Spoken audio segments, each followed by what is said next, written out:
They say some moments haunt you forever. And I used to think that was just something people said in movies.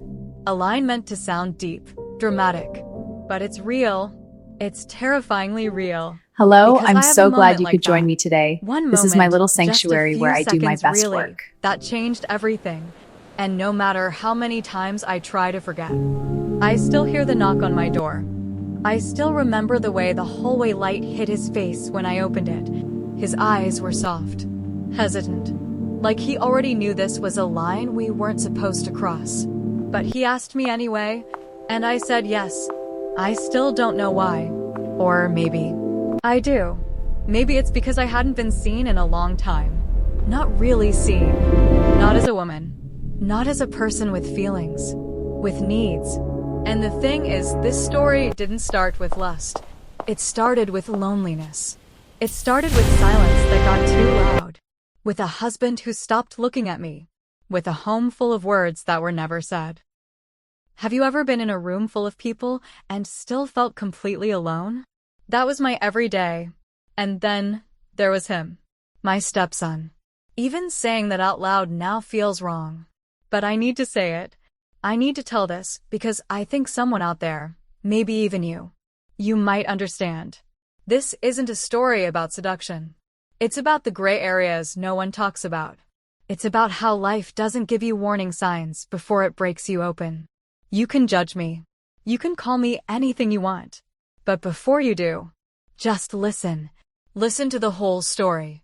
Because I swear, I didn't go looking for any of this. It just happened.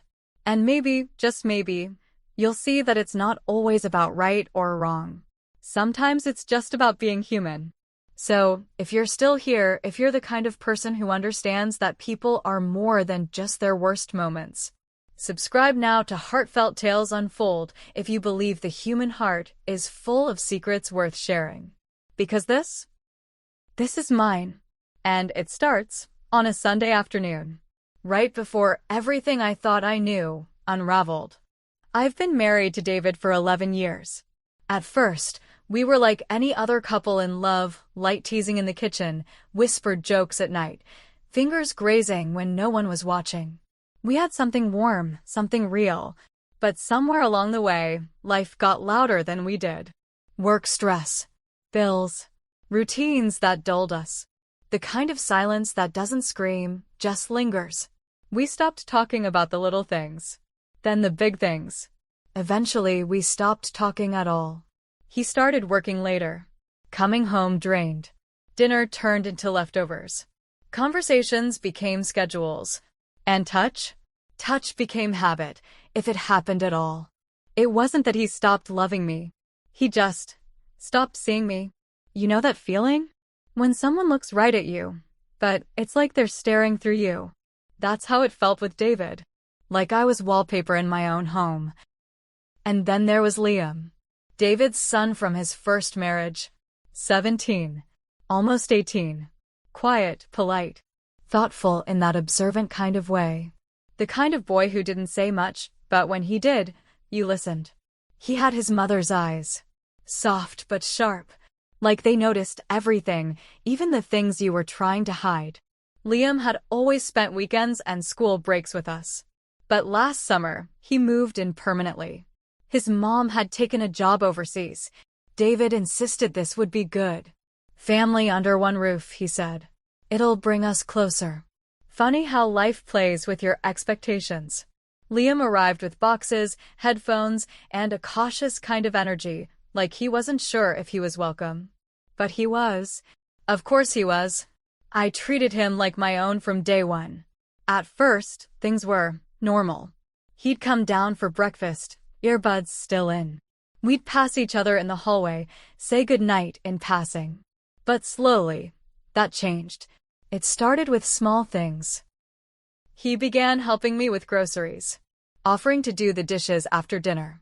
Once, he stayed up to watch a movie with me when David fell asleep on the couch. Just the two of us. Nothing inappropriate. Nothing suggestive. But the way he listened when I talked, the way he looked at me not like I was someone's wife or someone's stepmom, but like I was me, it did something to me. And I noticed. He wasn't just helping to be helpful.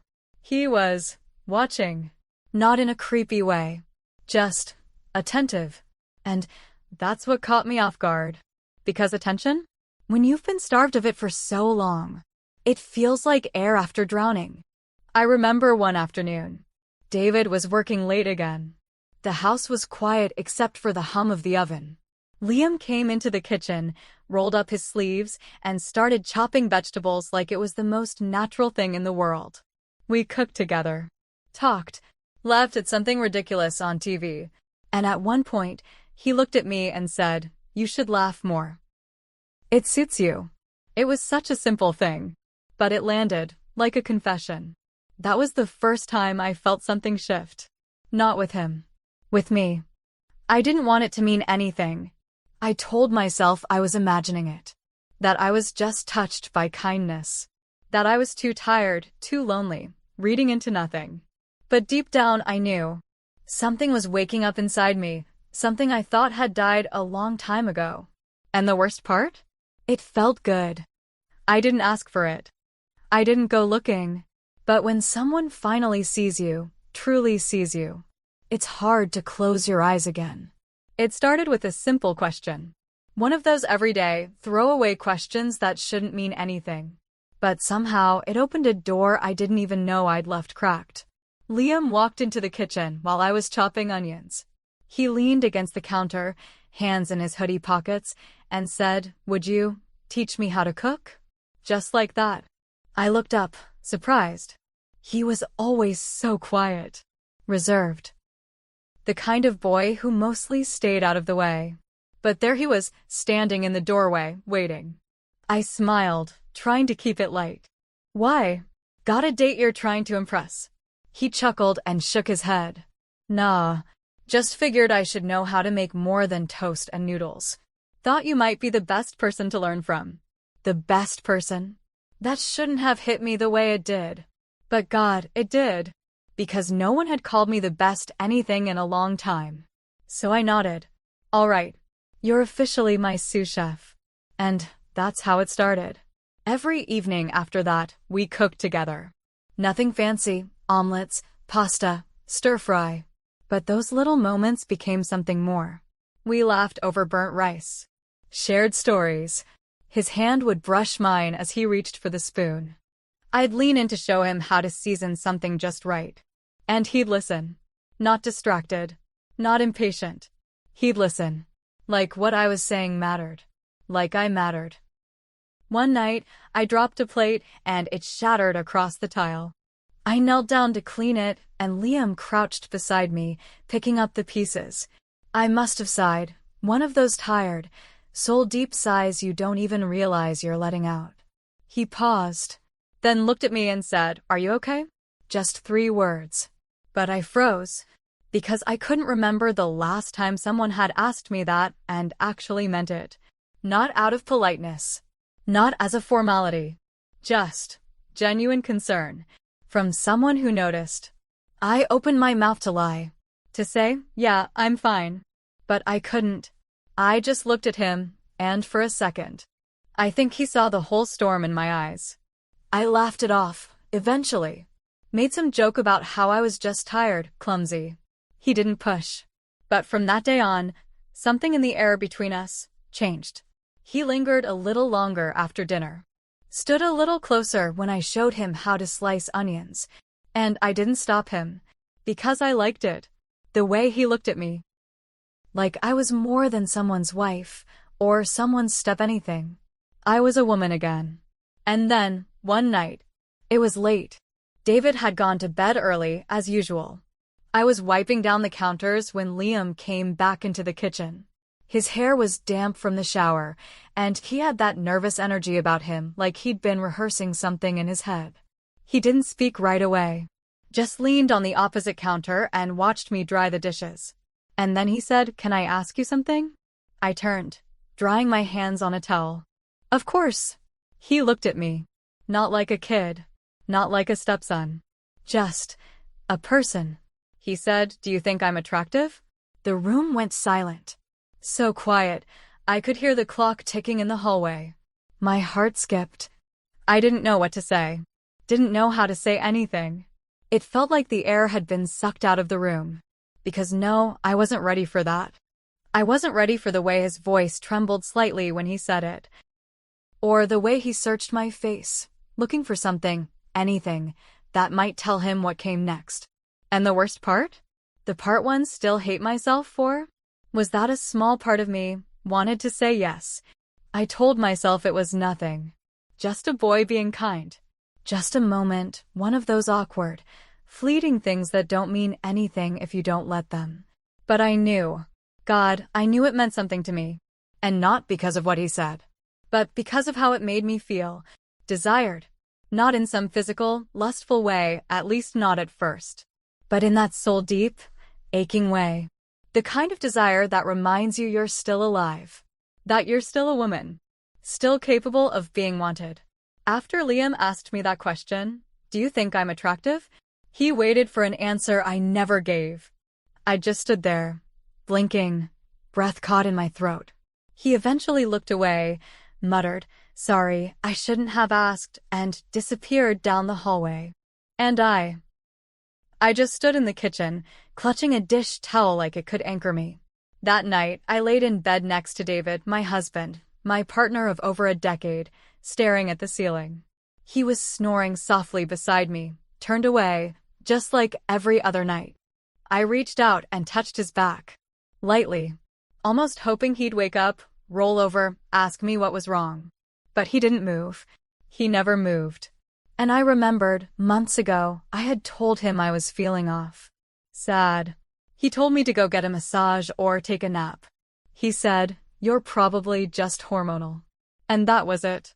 That was the conversation. That night, I remembered all of it, his dismissal, the emptiness between us, the way his fingers barely grazed mine anymore, even when we shared a bed. And then, in the middle of all that, I thought about Liam. His eyes. His voice when he asked me. Not confident. Not cocky. Just vulnerable. I told myself I was being ridiculous. I was the adult. The responsible one. But responsibility doesn't silence loneliness.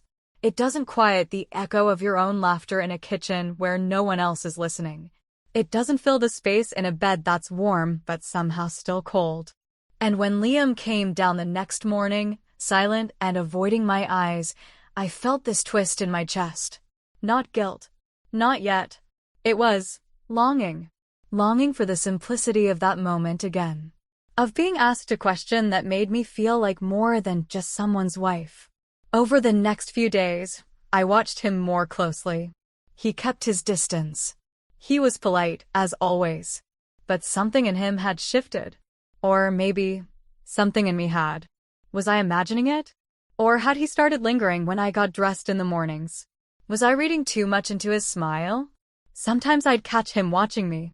Not in a crude way. Just watching, like he was waiting for something. Or maybe hoping I'd say something first. I told myself to ignore it. To brush it off. I cleaned harder. Cooked more. Stayed busy. But it kept creeping in.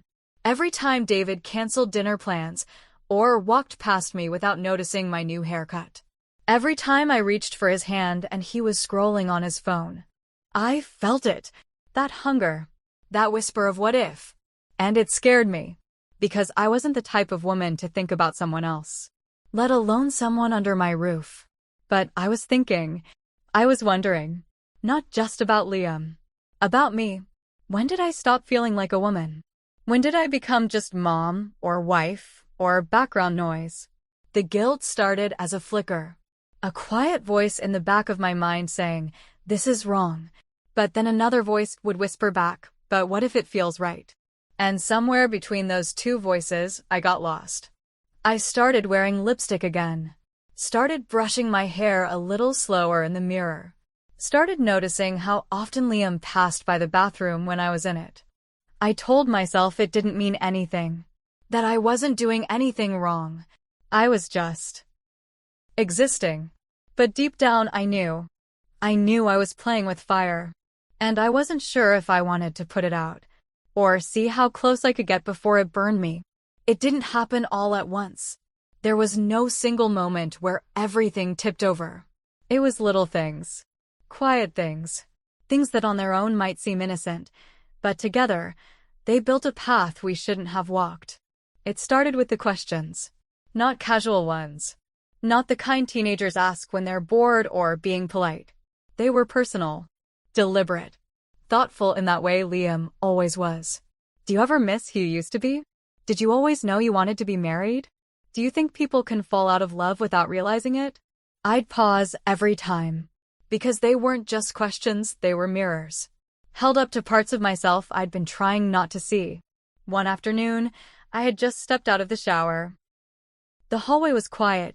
David was at work, and Liam had left earlier to hang out with friends, or so I thought. I had a towel wrapped around me, damp hair clinging to my shoulders, and I walked out of the bathroom humming some tune I didn't even realize was playing in my head. Then I saw him. He was at the other end of the hallway, frozen. And I was frozen too. For a heartbeat, neither of us moved.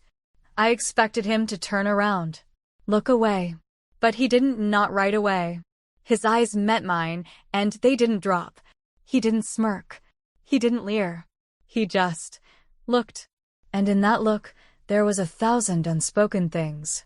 Curiosity, admiration, longing, and something else, something that scared me because I recognized it. Recognition. I pulled my towel tighter and stepped back into the bathroom. Closed the door gently. Not slammed. Not locked.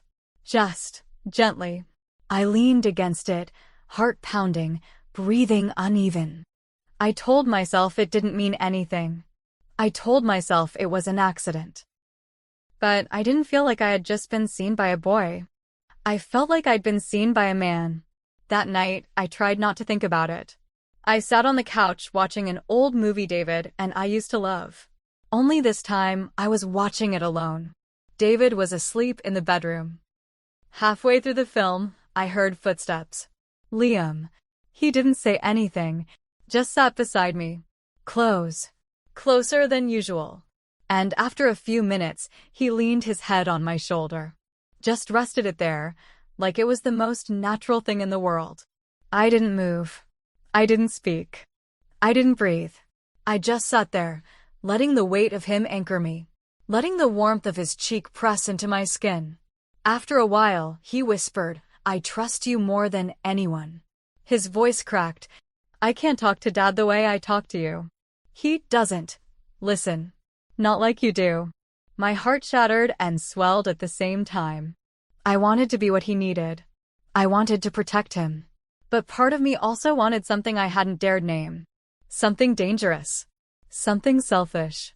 A few nights later, the question came again. This time, quiet. Almost cautious. We were folding laundry together, standing side by side, brushing arms. And out of nowhere, he asked, again, softly, "Do you think I'm attractive?" I froze. The air turned thick. The buzz of the dryer was the only sound in the room. I could feel my heartbeat in my ears. I should have said no. I should have laughed it off. Redirected. Shut it down. I should have been the adult. I should have reminded him of the lines that couldn't be crossed. But instead, I stood there, not answering, not moving, just still. And that silence? It was louder than a yes. He knew it. And so did I. Later, alone in my room, I tried to convince myself it was nothing. Teenage confusion. A phase. A boy looking for validation. But deep down, I wasn't lying to him. I was lying to myself. Because it wasn't about what he was asking. It was about how it made me feel to be asked. Wanted. Noticed. Alive. And even though I hadn't touched him, hadn't kissed him, or crossed that final line my heart already had, I was standing in the middle of a tightrope. One I had built myself. And I didn't know if I wanted to get off it, or see how long I could keep my balance. It was raining. Not just a soft drizzle, but the kind that drums hard against the windows and soaks into your bones. David had left that morning for a 3-day work trip, another conference in another city, Another string of days where I'd eat dinner alone and sleep beside cold sheets. The house felt still, too quiet. That kind of quiet that makes your thoughts loud. I had just finished folding the last of the laundry. The storm outside had turned the sky a deep gray, the kind of gray that makes the world feel smaller. I didn't hear Liam approach, just the soft knock on my bedroom door. I opened it to find him standing there, barefoot, hoodie hanging damp around his shoulders. His hair was wet. He looked like he'd stepped out into the storm just to feel something. And maybe he had. He looked at me with this weight behind his eyes, like he'd been carrying something for too long and finally decided to lay it down.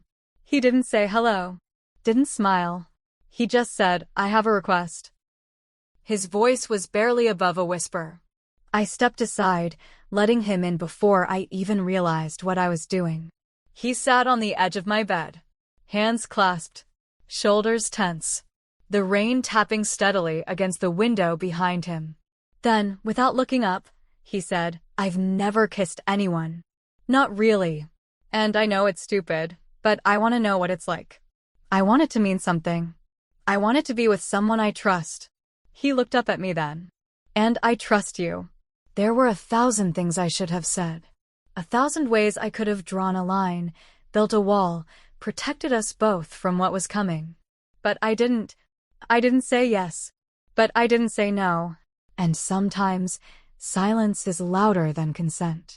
He stood slowly, like he was giving me time to stop him. Time to remind him of what this was, what it wasn't supposed to be. But I didn't move. I watched him take one step closer, and then another.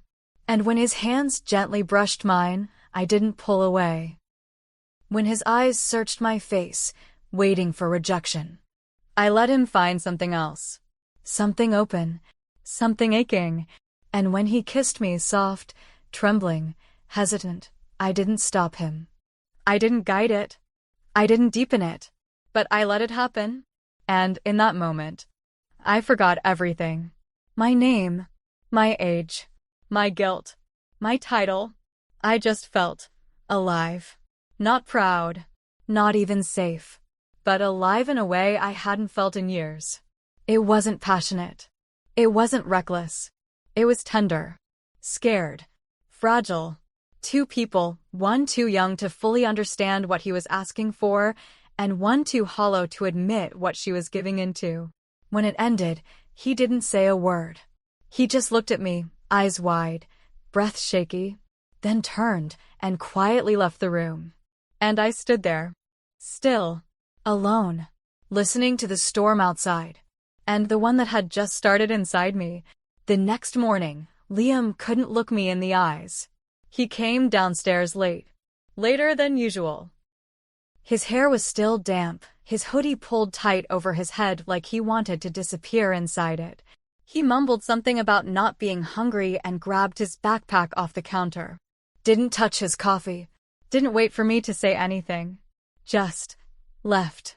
And I stood there, in the middle of the kitchen, my hands wrapped around a mug I wasn't drinking from, wondering if the walls could feel the shift, too. Because something was different. Something essential had changed. He avoided me. Not in a childish, dramatic way. He didn't slam doors or roll his eyes. He just disappeared in plain sight. He moved around the house like a ghost. If I entered the living room, he left. If I started talking, he kept his replies short, clipped. And every now and then, I'd catch him glancing at me just a flicker before his eyes darted away like it hurt to hold my gaze. And it did hurt, because I didn't know if he regretted it, or if he was afraid I did. The guilt came slow, like a cold draft under the door. At first, I tried to bury it in routine. Laundry, cleaning, chores, cooking meals no one commented on. But nothing tasted right. Nothing felt steady. And I couldn't breathe around him. The silence between us wasn't just awkward, it was loud. Too loud. And the worst part? I kept pretending. I acted like nothing had happened. Like he hadn't kissed me. Like I hadn't let him. Like we weren't unraveling in front of each other in slow motion. David came home 3 days later. Walked in with that same travel-weary sigh he always carried after a trip. He kissed my cheek out of habit, dropped his bag in the hallway, and I watched him like he was a stranger in our home. His voice too loud, his laugh too forced. He talked about his meetings, his hotel, the flight delay. But something felt off. Not because he knew anything, but because I did. And suddenly, everything about our life together felt staged. Like I was living in a house built on sand. That night at dinner, we all sat around the table, David, Liam, and me. The three of us. And it was unbearable. Liam barely touched his food. He kept his head down, chewing slowly, mechanically, like he was counting the bites just to make it through. David didn't notice. Of course he didn't. He never noticed. He asked Liam how school was. Liam shrugged and said, "Fine." That was it. That was the whole conversation. But I noticed Liam's fingers twitching slightly against his fork, his leg bouncing under the table. I could feel his tension in my own chest. And I could feel mine, drowning me. That night, David fell asleep watching TV, as usual. I lay next to him in bed, staring at the ceiling again. Just like before. But I wasn't numb anymore. I was aware. Of every breath. Of every thought. Of the weight of what I'd allowed. I heard Liam's door creak open down the hall. Not footsteps. Not movement. Just that one creak. And it sent a chill down my spine. He didn't come to me. And I didn't go to him. But the air was thick with what we didn't say. And the space between us, between all three of us, was no longer safe. Was I a monster? Or just broken in places no one could see? That question followed me everywhere. It lingered in the corners of my reflection when I stood in front of the mirror, brushing my hair. It echoed in my footsteps as I walked down the hall. It clung to the smell of morning coffee and the sound of David's snoring. I looked the same. Same skin. Same smile. Same woman on the outside. But inside, everything had shifted. And I started to question who I really was. Was I still a good wife? Was I still someone deserving of love, of trust? Or had I let one moment, one soft, stolen moment, redefine me forever? I'd always believed I was the kind of woman who knew where the lines were. The kind who stayed loyal, who carried the weight of her vows even when they got heavy. But maybe I was never that woman. Maybe I just never had a reason to test it. And Liam. He wasn't the villain. He wasn't some manipulator or some boy trying to chase a fantasy. He was lonely. Like me. He was confused, curious, craving connection. And I gave it to him. I gave him something I should have kept locked away. Not just affection. Not just a kiss. I gave him a version of myself I didn't even recognize. A version that wanted to be wanted. That wanted to feel real again. And what scared me most was that I didn't regret it. Not fully. I regretted the situation. The pain. The mess. The tension that grew between us like mold in the walls. But the feeling of being seen, of being touched gently, deliberately with care, I didn't regret that. And that's the part one can't say out loud. Not to anyone. Because it makes me feel inhuman. It makes me wonder if maybe the loneliness cracked something inside me that can't be repaired. I tried to throw myself into distractions. Date nights with David, even when we barely spoke. More time at the gym. More phone calls with friends I hadn't talked to in years. But nothing could drown out the question that kept clawing at me when the house got quiet again. If Liam knocked on my door again, if he stood there with the rain in his hair, eyes soft, voice shaking, asking for another moment, would I open it? Would I pull him in again? Would I say no this time? Would I even want to?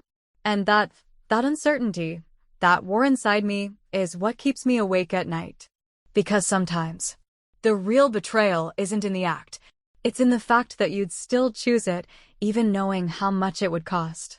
Have you ever agreed to something, not because you truly wanted it, but because you were afraid of what would happen if you said no? Afraid of hurting someone. Afraid of disappointing them. Afraid of staying invisible. That's the part one don't think people understand. It's not always about desire. Sometimes, it's about desperation. Desperation to feel something. To be something. Do you think I'm to blame? Do you think I crossed a line that should never have even been near my feet?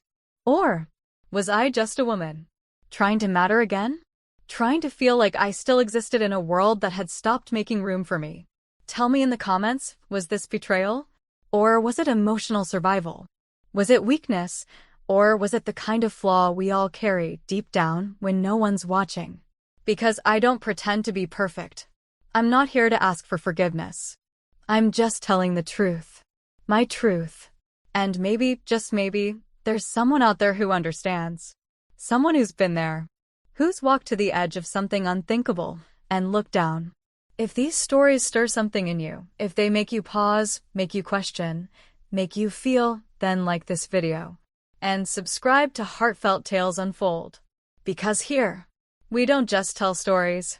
We unravel the human heart. Narrator. Haunting, slow sometimes, the most dangerous doors aren't the ones that creak open. They're the ones we leave unlocked, hoping someone will walk through. And they do. Sometimes gently. Sometimes all at once. Loneliness doesn't always scream. It doesn't come crashing in. It waits. Quietly. In the corner of the room. In the pause between conversations. In the silence between footsteps.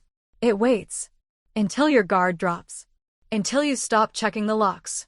Until the ache becomes louder than your judgment. So be careful with who you confide in. Especially when your heart is starving. Because sometimes, all it takes is one knock. One question. One moment.